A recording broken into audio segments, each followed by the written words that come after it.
Here we are. Hi, Rachel. Hi, everybody. Welcome to Thursday, May 22nd. And What's for Dinner podcast show. Yes. Yes. And What's for Dinner? Yeah. That's right. That's the name of it anyway. That's the name. That's the official name of this, right? The official. That's the official name. What's for Dinner? Which is kind of clever, I think. I think it's very clever. I think it's very witty. Thank you. Yeah, no, because we talk about food here, right? And we talk about some planning, and we talk about lifestyle, and we talk about just getting healthier in every way, right? Yeah. And hopefully it's helpful at the end of the show every day. We talk about what we are eating for dinner. And that's always the question in most families. Hey, what's for dinner? Hey, what's for dinner? And right. I think it's fun to hear what how other people think through that process and what ideas they have, and that we're real people too, who sometimes have no plan and have no clue. So you'll find out. Stay tuned to the end of the show to see if we have a plan for tonight. Right. Yes. That's right. We're trying to make this very practical, right? And not be above it all or self-righteous or like we know it all, we get it all together, right? We're figuring this out too, right, Rachel? Totally. Yeah. Half the time when I'm in the middle of a coaching session or I'm working in a group coaching session and people are talking out, and in my mind, I'm like, oh, that's a good idea. I need to write that down. Yeah.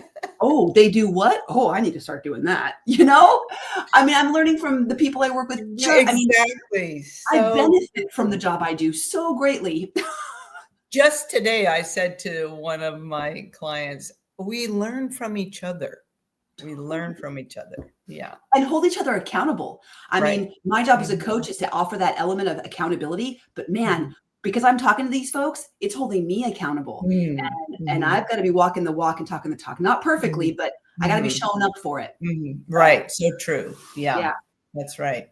Okay, Rachel, I have to before we get to our topic, which is downshifting. I upshifted my workout. You know, I've been trying something new, something different, something fun, which is what we want to do when we move our bodies. You know, we want to try something fun and what we like to do as a kid. So I always liked to jump rope as a kid. And so I bought a jump rope and a lightweight one. And then I found out, I didn't know, they have weighted jump ropes, which do a little something different for your workout. Yeah. So I bought the first next level. And then, Rachel, I made a mistake. Okay, here I am. So everybody take note of what not to do, what she's about to say. Don't do this. Okay, I got used to the first next level and I looked at, okay, I'm ready for the next one. But instead of going to the next level, which just seemed too little of a change, I went for a big change. And Rachel, I'm telling you, I messed up my the tendons in my arm. Yeah. Okay, like so tennis, right? Tendonitis. It's that movement. That's right. I can super feel it. So okay, so I'm just gonna back off, learn my lesson once again, one more time. Do not do too much too fast. Yeah, it is so hard. Small little baby steps. Yeah. It's not that I can't ever do it. I just have to ease into it. Yeah. There's no cutting corners here. No. And, we get so excited, to our credit, human credit, we get excited. We go that all or nothing. And the body will jump rope with a 3-pound weighted rope if you ask it to, and you'll feel great until 24 or 48 hours later. And we won't know. And I know a lot of people use this as a reason to hold them back from movement. A lot of people like myself and like you, we just do it and then we pay for it later. And I had the exact same experience yesterday. I'm kind of I had a little back injury, getting back into strengthening my back and my lower. I'm working on some specific muscles, right? But this video is like 38 minutes and I'm thinking I can do 38 minutes. Well, that's how I keep repeatedly hurting myself. So I had to stop, and I had to actively stop the video and then do the rest, just do some more gentle movement without weights. And it was so hard because I feel like I can do it at the time. And that inner critic tells me, kind of tries to beat me up. Well, you failed that one. And come on, please. You could do, right? It's kind of like goading me. Yeah. Yeah. So what a good reminder that it is not a failure. And I feel great today. No wound, no injury, I can keep working out today now. And I'm benefiting from that version of me yesterday who said, probably now would be the time to stop. I mean, just an idea. So good.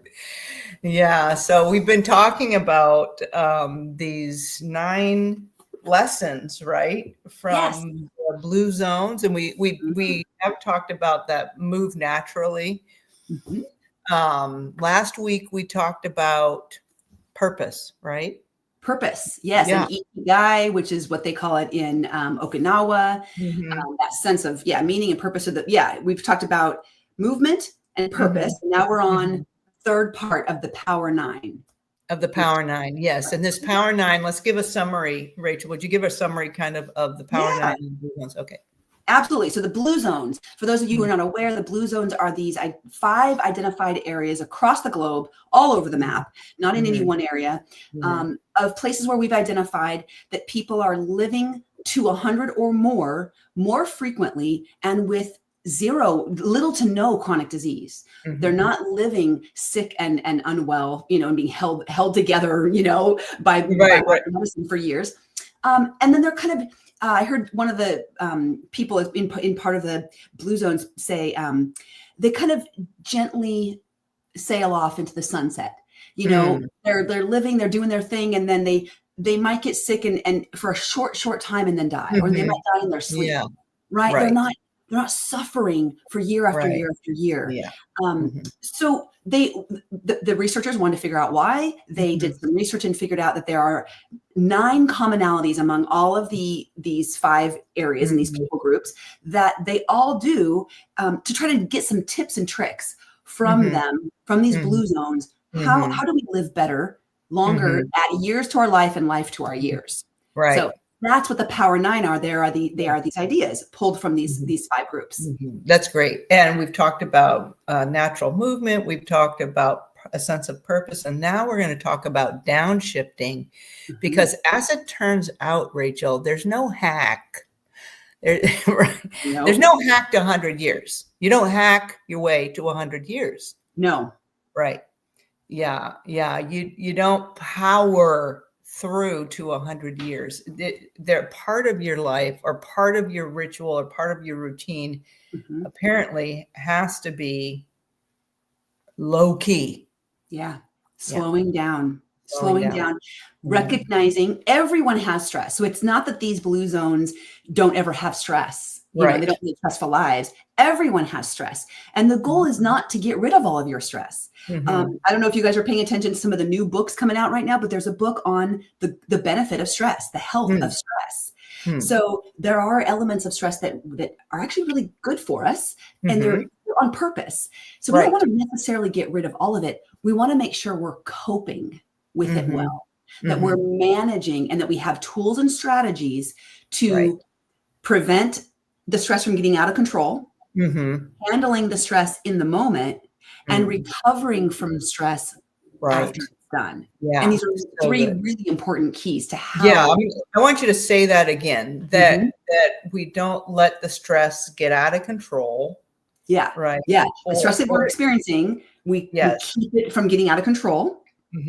We know how to handle the stress in the moment when you feel a stressful moment all of a sudden. And then we properly plan for and intentionally manage the recovery process so that we come back down to baseline. Right. Because chronic stress leads to inflammation. And there's a new kind of combination word that I learned called inflammaging.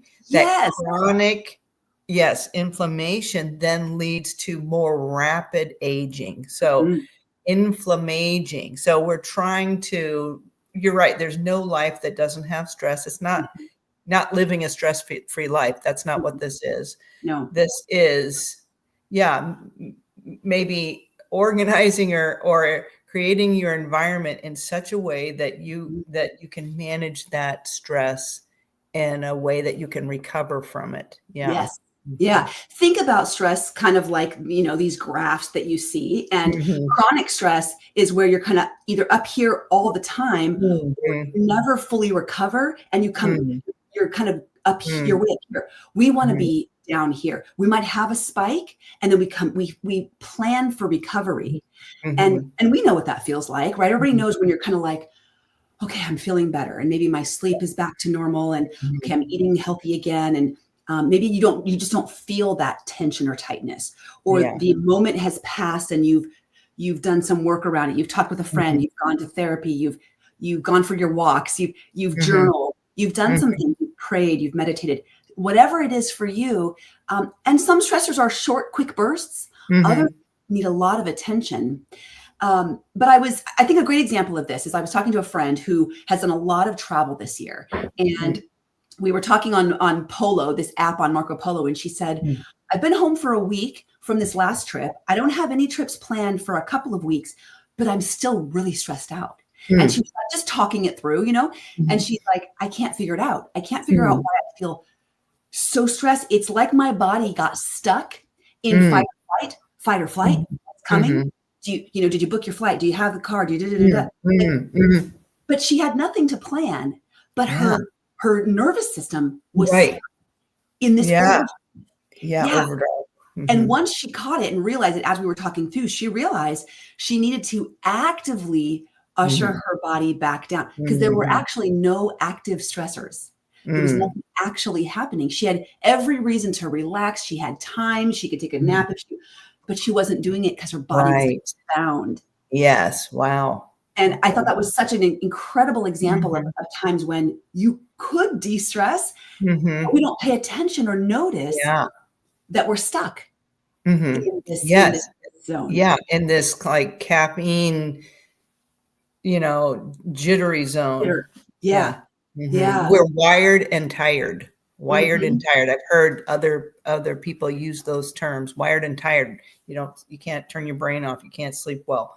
Yeah. So, and it's that chronic stress. And then, so I'm going to say it again, that leads to inflammation, which has its roots then in other chronic diseases, even Alzheimer's, cardiovascular disease, heart attack, stroke, diabetes, and aging. So that inflammaging. So, so I love the different wordage, words can be pretty slippery, change their meaning and stuff like that, or get connotations to them. So when I hear coping, I think, I don't know, for whatever reason, there seems to be a negative connotation to that word for what, I don't know why. I could explore that. But I love the term skills, the skills that allows me to kind of come back down. Right. Yeah, I have these tools in my toolbox, and I know how to handle this. Yes. I guess maybe that feels so much more empowering to me for whatever reason than that word cope. I don't know. Yeah. I don't know. Anyway, I don't want to get all bogged down by that, but it's an interesting question, because what feels good for you and the way that you want to be thinking about it and mindfully attending to it is important for you, right? To make sure that you're using language that feels growth-minded and empowering. I think we tend to use the word cope because sometimes stress is really negative, and all we can do is hang on. Yeah. Sometimes, depending on what the stressor is, you really are kind of just coping. Yes, that is true. New skill. You're kind of pulling yourself up. Right. Yeah. Right. So and I think that's right. And I think the word coping can sometimes be empowering to people who then are given permission to realize all I can do right now is all I can do is hang on, and that's okay. That's all I need to do. I will get to a brighter day. The water is right here in my Yep. And just keep with the breathing hole. Just keep with your little, snorkel, and then you'll get through it. And sometimes that's where we are, and that's okay. Yeah. So, but it makes sense. And I like that you brought that point up to give permission to people listening. Find the language that feels empowering for you. Yeah. And so these groups of people in these blue zones have dialed into routines in their lives that, they're yabba dabba do kind of time, or, so Rachel, would you read Yeah. from that website? And Absolutely. Yeah. And there's a link in the show notes for this. So if you want to go to the Power 9 and everybody can read through, and there's a great graph that kind of talks about all of them. But the third one, and I do like the word downshift. It's kind of fun. Hopefully people listening know what it means to downshift, right? Like in a car, if you have a manual vehicle, you go to this lower gear, and it's intentional. You intentionally come down to a lower gear. So it says on the website, even people in the blue zones experience stress. Stress leads to chronic inflammation or inflammaging associated with every major age-related disease. Yeah. There you go. Yep. What the world's largest or longest lived people have that we don't are routines to shed the stress. So for instance, the Okinawans take a few moments every day to remember their ancestors. Part of a spiritual ritual and a meaningful family tradition. The Adventists pray. The Icarians take a nap, and the Sardinians do happy hour. Yeah. There you go. So there's a few ideas. But I think what's important to recognize is this isn't just a once in a while thing. It's a value. It's part of a cultural thing that they do every day, most days, if not every day. It's scheduled into the day, right? So their calendar is blocked. And there are plans for it, and everybody in their culture and in their relationships is doing the same thing. Everyone's like, oh yeah, it's time for this thing, right?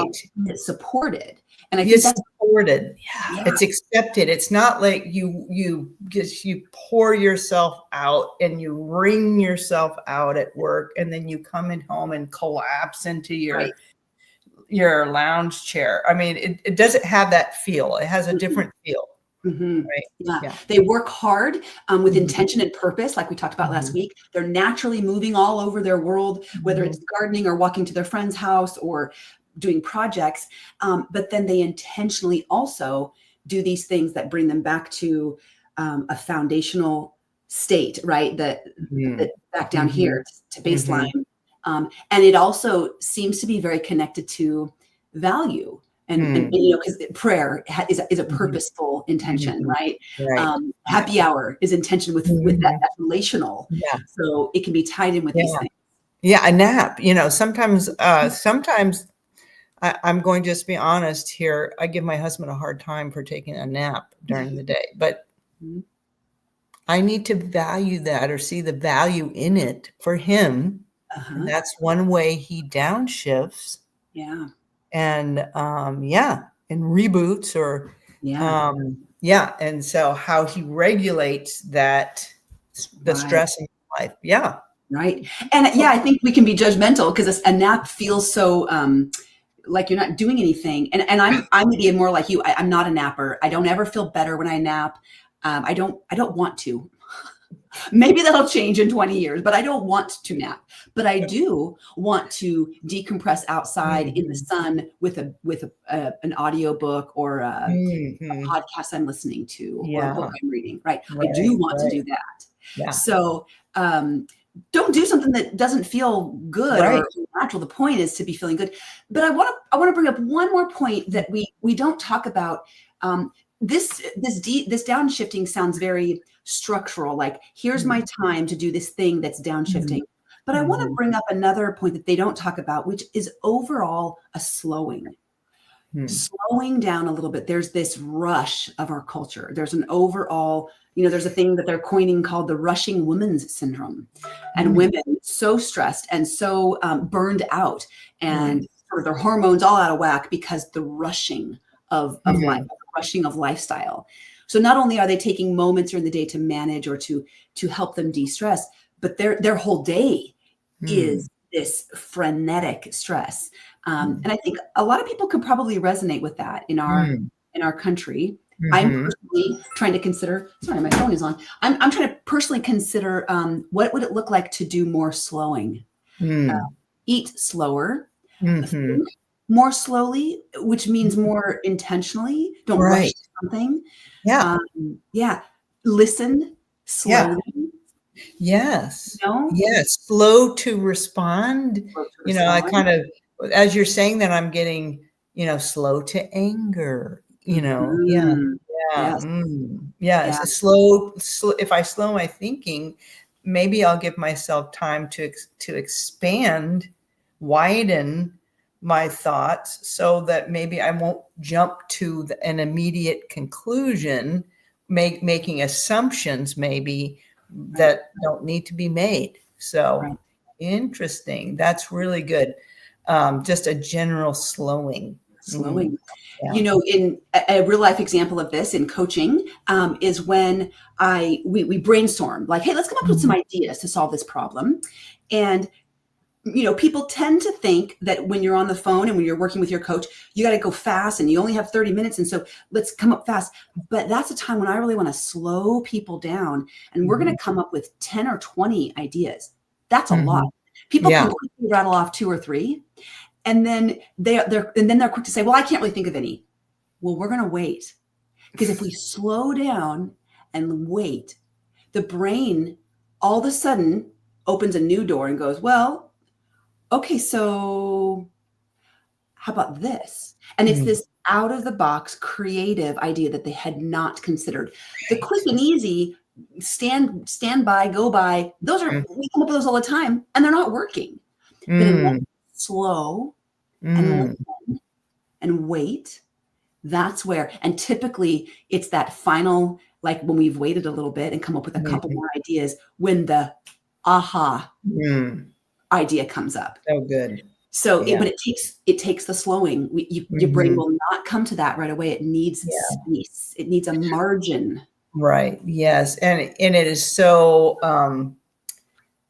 it's so the antithesis of TikTok and Reels and, all the social media of today. Yeah. And, I say that, and we're on social media. So, but we're talking more slowly today, right? Yes. Let's just a moment of silence.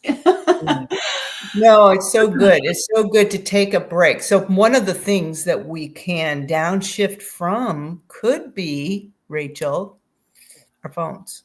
Yeah. Screens. Yeah. The computer.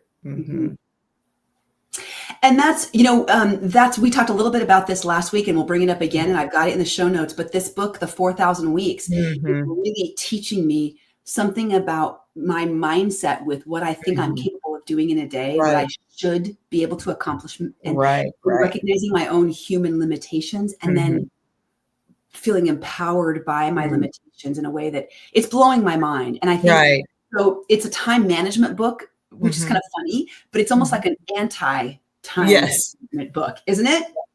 I love that you brought it up again, because, this phone gives us the illusion, and I heard this is not my own thought, but that we can be anywhere, anytime, all the time, so it gives us this illusion of this infinitude, which is completely not true. Yeah. We are finite beings. Right. Yeah. Right. And so, yes. So managing some time away from this can really be a very productive, useful thing. Very much. Very, and it will, kind of reset our dopamine receptor, kind of upregulate. I mean, they call it a dopamine fast, when people kind of go off of their phones for a bit, or their TV show or whatever it is. There's a lot of ways you can fast from dopamine, and phones is one of the number one ways. Yeah, very good. Okay, Rachel. Well, this has been a great conversation. Slowing down, as I'm slowing down my thinking, I'm thinking what I have for dinner, and I am still enjoying. My we had a beautiful time on Saturday. Was it just this last Saturday? And I think so. It was. I think so. Yeah. Yes, we had one of our our Nourish Bowl sessions, which went really well. Everybody really enjoyed it, and we'll do it again. We'll do it again. But I made my own Nourish Bowl from that, and I've been nourishing myself out of that, and it's been so good. So it's just all the greens, and then I love all the colors: the purple cabbage, the orange, red, and yellow peppers, and the different colors of carrots that are in there. And then we've got pumpkin seeds, and I love the sun-dried tomatoes that it just explode with flavor. And I throw a little basil on top of that, and that does it for me. Well, I'll throw some protein. Like one day it was hard-boiled egg. The next day it was our tofu. Roasted tofu. The next day it was some salmon. So. Yeah, I think somebody brought it up on Saturday, actually, how they realized that while, you might be prepping Nourish Bowls and kind of eating it all week, and for some people that might sound boring, but with the toppings and changing up the protein, it's a different meal every time. Right? You can go for the more savory. You can, if you have a lemon poppy seed dressing as compared to the yum sauce dressing kind of thing that we made, or the tahini dressing, very different flavor profiles. Yes. Yeah. It doesn't feel the same to me. It's not boring. It's really and then like the seeds or the sun-dried tomatoes, that's a whole different thing. Right. It's always a winner. Yeah, I never get bored with it. No. So good. How about you? What's for dinner for you? Yeah, so we are camping this weekend. So we've been eating our house kind of dry. We've been sucking everything dry, knowing we're gonna be gone for 4 days. We're leaving tomorrow morning. So we're gonna cook tonight. We're gonna do some food prep for the weekend.